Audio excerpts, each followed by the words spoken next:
Hello to former Prime Minister Naftali Bennett.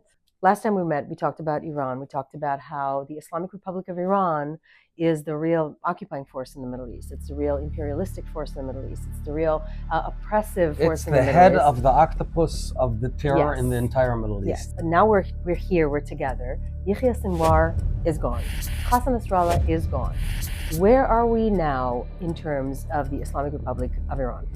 Well, it's a very unique moment because it's the first time that the Islamic Republic of Iran is defenseless. Why are they defenseless? Let's talk about that. What happened? Three things happened. Hezbollah has diminished, Hamas has diminished, but they can revamp themselves. And in the latest attack, Israel took out their air defenses. Yes. So basically, Israel now can hit Iran regime targets fairly easily.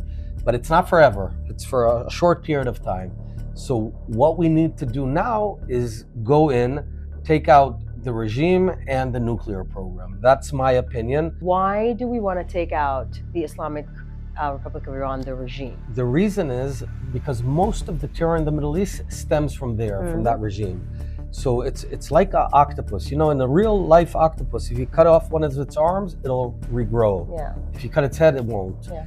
And we ultimately need to topple that regime. Once we do that, there's no more Hezbollah, there's no more Hamas, because no one will fund them, no one will train them. And most importantly, also free up the Iranian people. Absolutely. And free up the Iranian women, and free up human rights and freedoms inside the Islamic Republic of Iran that is so oppressed. What Israel is now doing to fight Iran is also a huge service for the United States of America. I'll tell you why, because if Israel doesn't do this, then America will have to send troops to fight Iran. We're doing the tough job. It's interesting because to your point, Israelis are fighting for our own safety, but actually doing it for the sake of the free world. Exactly. It's as if America has 10 million boots on the ground. They're called Israelis.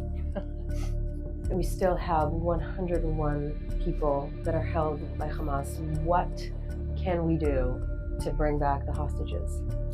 It's horrible what's going on right now. These hostages for over a year in dungeons underground in Gaza. Just people who were snatched from their beds on October 7th. I think it's high time that we bring him home.